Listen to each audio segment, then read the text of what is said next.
Inicialmente queria agradecer ao Rodolfo e minha PQ pelo convite e queria dizer que eu estou muito feliz de estar aqui hoje com vocês. Parabenizar a Gisele pelo trabalho excelente, né, com um enfoque bem tecnológico, de inovação, e é muito legal, assim, eu fico muito feliz de ver que uma colega, mulher, né, à frente de uma startup, lidando com empresários, né, e buscando transpor essas barreiras, que eu tenho certeza que são muitas, né? Então, fico muito feliz com isso.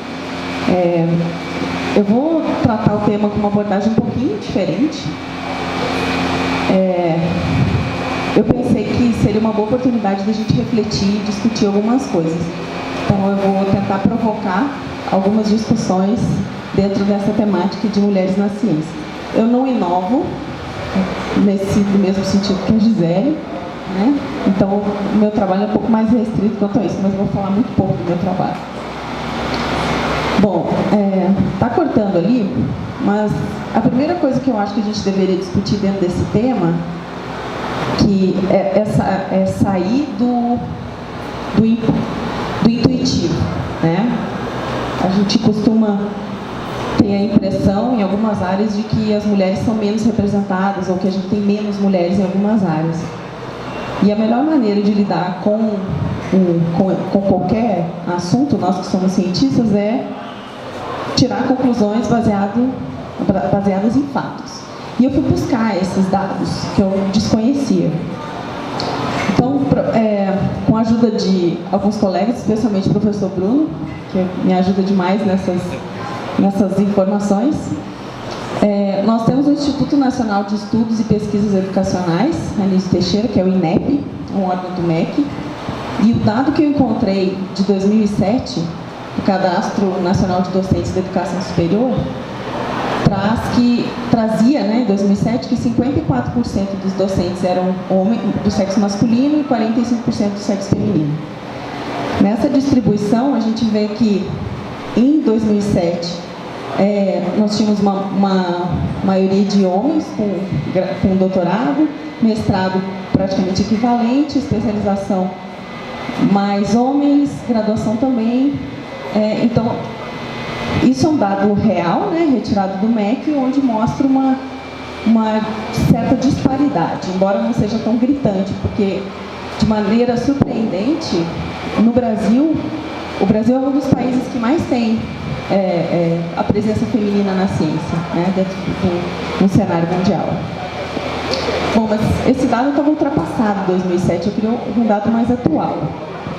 E, de fato, existe esse censo da educação superior, ou seja, existem muitos dados, muitos. Mas a impressão que eu tenho é que a gente não retira informação deles. Então, talvez de uma forma semelhante com os relatórios de pós-graduação, né? Tem aquele monte de índices, aquele monte de informação, de dado, mas fica uma questão arquivada e a gente não trabalha em ações futuras, em planejamento com base nos dados. E isso é uma área que eu acho que a gente deveria seguir, o que está acontecendo com várias áreas do conhecimento, que é o Big Data, né? É você arrecadar esse monte de dado de forma que você vai poder interpretar isso e usar esse dado para direcionar o futuro. Porque não adianta também a gente falar que não tem mulher na ciência, ou tem poucas representações, ou a gente precisa de ações afirmativas. Mas vamos pegar os dados que existem, com base neles a gente pode, inclusive, direcionar o alvo que a gente tem que agir. Bom, daí, saindo do cenário nacional, eu vim para minha casa, para a UFMG. E na UFMG, essa é uma reportagem que saiu em 2015, no estado de Minas, dizendo que mais da metade dos estudantes da UFMG, naquele ano, pelo menos naquele semestre, eram mulheres. Então, apesar... Eles falam de uma diminuição de calouros, né, menor no segundo semestre, ainda assim, né, dentro dessas oscilações, as mulheres lideram a graduação e a pós-graduação aqui na universidade. Então, vejam bem, na nossa casa tem indícios ou dados reais que mostram que nós somos muitas, ou seja, nós estamos aqui. Bom, mas eu queria saber os dados com relação aos docentes. docentes na UFMG. E o local onde naturalmente a gente busca esses dados é o Somos, né? Somos UFMG. E nós temos na UFMG 3.054 professores. O ICB é a quarta maior unidade da UFMG, com 270 docentes. Surpreendentemente, não tem a informação lá de quantas mulheres e quantos homens. Liguei no CPPD, não sabem. Liguei no DAP, não sabem. E a conclusão que eu chego é que a gente não tem esse dado aqui na nossa casa, com relação à representação em unidades, em departamentos, para que a gente possa detectar se existe uma disparidade então naquelas determinadas áreas talvez a gente tenha que agir mais incisivamente. Eu vim para minha casa, mais casa ainda que eu recebi. Aqui eu consegui fazer, com a ajuda dos alunos e dos colegas, uma estimativa, porque no nosso site tem, cada departamento tem o nome dos professores e é só você ir lá e ver essa proporção. No geral, diria que a maioria dos departamentos tem uma representação mais ou menos meio a meio. Tem alguns casos que a diferença é mais gritante. Eu não vou apontar, mas vocês estão olhando aqui no slide, né? E se a gente pegar a média geral, nós somos 57% dos docentes do ICB. Nós mulheres, né? Ou seja, aparentemente nós somos mais da metade. De forma igualitária em todos os departamentos, não. Tem alguns departamentos que essa diferença é mais gritante. Ok. Aí, fiquei contente, fiquei feliz, mas eu ainda precisava de mais informações. Por quê? A pergunta é, a gente tem um problema de representação? Aí, focando só na questão do docente, tá? Não estou nem entrando na esfera da pós-graduação e na graduação. Nós ICB, pelos dados que eu mostrei, aparentemente não, porque meio a meio no geral, até com mais representação de mulheres. Ou será que a gente tem a solução para as áreas do conhecimento que tem problema de representação? Porque isso é muito claro nas disciplinas, naquelas STEAM, né? Então pega engenharia, ciências exatas. Eu não tenho esse dado porque eu não tive tempo de coletar. Mas intuitivamente, eu diria que essa diferença é grande aqui na nossa universidade e reflete uma diferença no mundo, né? Tem algumas disciplinas que a predominância é de homens. Tem todo um histórico de trás disso, que a gente pode discutir isso depois, mas eu refleti com isso que talvez nós aqui do ICB, nós do Instituto de Ciências Biológicas, nós possamos servir de um exemplo para trazer solução para locais onde isso ocorre, né? Dentro da esfera da nossa universidade. Bom, mas a questão é que não basta só estar aqui ou estar representada, né?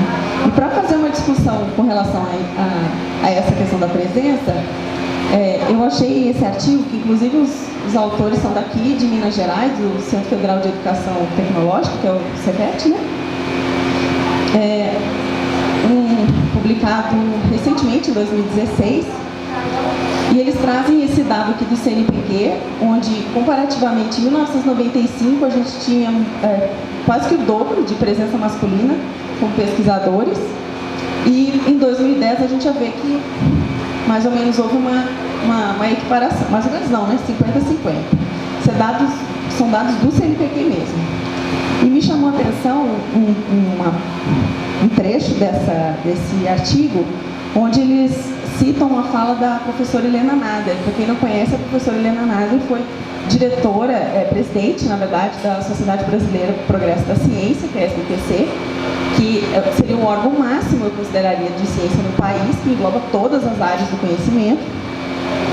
E ela diz o seguinte, que eu vou citar muito ela, na verdade, todas as reflexões que vão vir a seguir falam dela, pensamentos dela. Que o fato de as mulheres estarem cada vez mais se titulando, produzindo ciência, mas que ao mesmo tempo há um número pequeno que chega a posições de chefia, né? E daí de novo a gente cai na questão da intuição e falta dado, né? Será que realmente isso ocorre aqui na nossa casa? Quando eu penso assim em vários chefes de departamento, do meu departamento, diretores do ICB, reitores, pró-reitores, eu vejo a presença feminina muito forte. Mas em termos de número, talvez isso não reflita exatamente a minha intuição, né? E, de certa maneira, no cenário geral, eu concordo um pouco com a Helena Nader, né? A gente está presente, mas a gente ainda não chegou ou está muito humilde na busca por cargos mais expressivos de chefia. Daí eu pergunto para vocês como é que a gente aborda esse problema, né? É um problema? A gente deveria abordar esse problema? Será que parte da solução, às vezes, está até fora da universidade, uma questão mais cultural, de sociedade, uma discussão mais ampla? Daí encontrei, na verdade o Bruno encontrou e mandou essa reportagem de 2011, onde eles também entrevistam a Helena Nader e eles perguntam assim para ela: a senhora acredita que essa desigualdade de gênero na academia vai acabar em pouco tempo? O que poderia fazer para acelerar esse processo? E ela fala uma coisa interessante, que ela diz assim: evoluímos bem, mas não o suficiente. Não gostaria de verdade que essas acelerações ocorressem, né? Por causa de ações afirmativas. Aí agora uma questão provocativa, né? E para provocar eu vou contar uma experiência pessoal minha, que aconteceu alguns anos atrás. Eu ingressei na UFMG em 2006, como professora. E eu estava numa banca, uma das primeiras bancas de mestrado, doutorado, não lembro que eu participei. E o professor que estava presidindo a banca, né, então começou a arguição, ele falou: então, nós vamos começar pela arguição da professora Grace, né, que ela é mulher e tal. Eu falei: não, senhor, nós vamos manter a regra. A regra não é a pessoa mais distante do programa que começa a arguição, então é assim que vai ser. Eu não preciso de nenhum benefício ou começar diferente porque eu sou mulher. Não, eu aqui, eu sou igual a todos vocês, eu não tenho diferença nenhuma, né? Então, eu acho que eu concordo um pouco com o que ela discute, porque não é uma questão da gente impor ou, digamos, editais exclusivos para pesquisadoras mulheres. Eu acho que é uma questão de levar essa discussão para a sociedade, né? Para a gente buscar a essência do problema. E como a Helena disse, né, as mulheres continuam tendo dois papéis, embora o homem já esteja sendo parceiro dentro de casa e na criação dos filhos. Então, é uma discussão mais ampla, uma discussão de sociedade. Então, ela não pode ficar só nos muros da universidade. E trazendo a questão pessoal também, né, eu não posso deixar de falar do meu marido, que além de ser meu colega de trabalho, ele é um excelente marido. Por quê? Você está com vergonha? Mas nós mulheres precisamos do apoio. Se a gente não tem um parceiro em casa que entende o ritmo do trabalho, a intensidade do trabalho, que não ajuda com as questões de casa e tudo, realmente a mulher fica prejudicada, porque ela acumula papéis, né? E uma outra coisa interessante também nessa discussão, que eu tenho observado, mas isso é uma observação, eu não tenho dado sobre isso. Concursos para ingresso na carreira como docente. Tem muitas mulheres que já estão com uma idade mais, assim, a maioria já tem mais de 30 dos candidatos. Mas aí você pega uma mulher que tem 36 anos, compara com um homem que tem 36 anos. E acontece da banca perguntar: poxa, mas você ficou 3 anos sem publicar nada, né, e tal. Não é porque eu engravidei, eu tive filho, e fica difícil mesmo, né? Eu estou no laboratório todo dia, eu tenho um outro papel aí para assumir. E a sociedade e a academia não tem essa sensibilidade. A gente coloca tudo no mesmo bojo, né? Embora, assim, não que a gente tenha que dar um benefício por isso, mas eu acho que é uma questão que precisa ser discutida, né? Não tem a solução, mas eu acho que ela precisa ser discutida. Uma outra pergunta que fizeram a ela foi com relação ao preconceito, né? E em relação à capacidade feminina. E ela diz que uma das coisas que ela fala é que a pior discriminação é da própria mulher, que se bloqueia e não se permite ser mais agressiva, no sentido de almejar determinados cargos e ir à luta. Tá? Isso é uma colocação que ela fez. E E eu fiquei refletindo sobre isso. A Gisele é um exemplo de que não tem esse problema, né? Ela foi à luta, né? Entrou numa área que realmente é difícil de transpor e está ali, né? Lutando. Tentando. E daí falar um pouquinho da minha luta e da minha vontade de transpor essas barreiras, né? Então, no 2016, eu encarei um estágio sabático. Eu fui para uma das melhores universidades do mundo, que é o MIT, com o apoio do meu marido, com o apoio da minha família, senão eu não teria suportado. Foi muito pesado, porque você sair dessa zona de conforto depois de uma certa etapa na carreira não é fácil. E lá eu estava num laboratório de ponta, né? Eu aprendi duas técnicas. Eu aprendi a optogenética, que era uma tecnologia que eu queria aprender e trazer de volta para o Brasil, para o laboratório. E eu aprendi o PET clamp, que foi uma das coisas mais difíceis que eu já aprendi. Então eu fui para a bancada com 39 anos, junto com meninos de 29 anos, sendo mulher, sendo brasileira, né?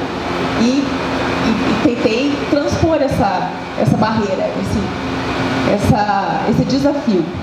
E lá eu tive o prazer e a honra de trabalhar com a Kay, né? Que é um exemplo para mim de mulher cientista de sucesso que transpõe as barreiras. Ela é americana, mas é filha de imigrante, então já começa daí uma certa barreira. Ela tem 36 anos de idade, ela tem 2 filhos. Quando eu cheguei lá, ela ainda estava amamentando o filho mais novo e fazia reuniões amamentando o filho, porque ela não podia se dar o luxo de não ir trabalhar, porque lá nos Estados Unidos é um pouco diferente, né? Você não entra com uma estabilidade na carreira, você precisa de um período até ter estabilidade, e ela estava ainda perseguindo o tenure dela, né? Então conviver com ela me fez ficar mais forte ainda e ter mais vontade de transpor as barreiras. Um outro desafio, um outro exemplo assim de almejar esses cargos e a luta, às vezes eu acho que a gente é muito humilde ou muito pouco agressivo. Essa que é a verdadeira expressão. Quando eu estava lá, durante esse período, nós fomos assistir uma palestra foi uma discussão sobre ciência no Brasil. Alguns brasileiros que estão lá nos Estados Unidos, no MIT, em Harvard, e um dos professores daqui do Brasil, da UFRJ, que estaria lá, eu sempre tive muita vontade de conhecê-lo. Pelo trabalho de divulgação científica, pelas bandeiras em prol da ciência brasileira que ele carrega aqui, seja na mídia, seja no Senado, na Câmara, né, que é o Stephen Henry, talvez você já tenha ouvido falar nele. Nós fomos na palestra e ao final eu fui lá e me apresentei para ele, conversei com ele, falei, olha, eu estou muito interessada nesse campo de neurociência e educação, eu já tenho alunos, eu estou realmente querendo fazer parte disso. Será que você não tem como me apresentar algumas pessoas? Porque eu vejo que o circuito fica muito ali em São Paulo, né? E me apresentou uma das professoras que estava lá. Eu voltei, escrevi um e-mail para um outro colega, que faz parte da rede. Falei, olha, Siddhartha, eu quero fazer parte, não tem como você conversar com o Roberto Lente, né? Fazer essa intermediação. E aconteceu que eu recebi isso hoje. Oficialmente eu sou pesquisadora associada da Rede Nacional de Ciência para a Educação. Se eu tivesse ficado aqui na minha sala esperando acontecer, não ia acontecer. Não ia. Eu tive que conversar com uma pessoa, conversar com outra pessoa e buscar isso, porque eu quero fazer parte disso. Eu quero fazer parte dessa história da ciência brasileira. Então, essa postura de agressividade, ela é normal, a gente aceita isso do homem. É até uma questão da testosterona, da biologia. Eu estudo agressividade, comportamento agressivo em camundongo no laboratório. Então você estuda agressividade em macho, não é em fêmea, porque fêmea não é agressiva, só se ela estiver ali com os filhotinhos, ela fica mais agressiva, né? Então, isso é uma coisa que eu acho que a mulher cientista especificamente, ela tem que aprender a ser mais agressiva. Você quer um cargo, você quer uma posição, você vai lá e você busca isso. Deixa claro que é isso que você quer. Bom, e um outro desafio que eu tenho buscado ao longo da minha carreira, daí falando especificamente com relação a ciência, né, ao produto lá da minha linha de pesquisa, é estudar o cérebro das fêmeas. Então, o que a gente acredita nessa minha linha de pesquisa é que o cérebro das fêmeas possui propriedades distintas que requerem estudos direcionados. Então, se você olhar isso na literatura, é muito difícil você publicar com fêmeas. Em se tratando de funções cognitivas, né, aprendizado e memória, porque os estudos, na maioria, eles são comparativos. E se você faz um estudo só com fêmea, eles perguntam, mas e o macho? Ou não acredita-se que seja igual. E tem muita diferença comportamental, de plasticidade sináptica, bioquímica, molecular, que fundamentaria a gente ter um estudo dedicado a entender o cérebro da fêmea, inclusive para a questão de produção de medicamentos, né? Não é igual. Tudo que a gente tem hoje no mercado é baseado em estudo com homens ou com machos. Né? Não tem uma preocupação em estudar a fêmea nesse sentido. Né? Então, isso é um desafio que a gente tem no laboratório. Já são alguns anos pesquisando, né? A gente tem já muitos artigos publicados, muitos não, né? Tem alguns trabalhos publicados. E eu tive a oportunidade de conhecer algumas dessas pessoas que trabalham nessa linha, que é mais restrita dentro da neurociência. Tem poucas pessoas, comparativamente, estudando aprendizagem, memória e comportamentos emocionais em fêmeas. Então, esse é um dos nossos desafios. Bom, para terminar, eu queria só compartilhar com vocês esse artigo que saiu agora em 2017, onde é um artigo muito interessante, que eles falam de uma narrativa errada que a gente tem com relação à trajetória de produtividade de um docente. Tá? Então, ele diz aqui que um padrão universal intuitivo é que a produtividade ela tende a crescer rapidamente no início, né? No início da carreira você tem um pico e depois gradualmente ela vai declinando. O que eles fizeram nesse trabalho? Que é o que eu digo, você ter o dado e trabalhar com a informação do dado. Eles entrevistaram, né? Não entrevistaram, mas eles pegaram dados de 2.453 docentes, tenure track, que eles não têm ainda a estabilidade, ou seja, eles estão em busca de ter estabilidade profissional, que significa não pode ser demitido de uma hora para outra, você tem contratos mais longos.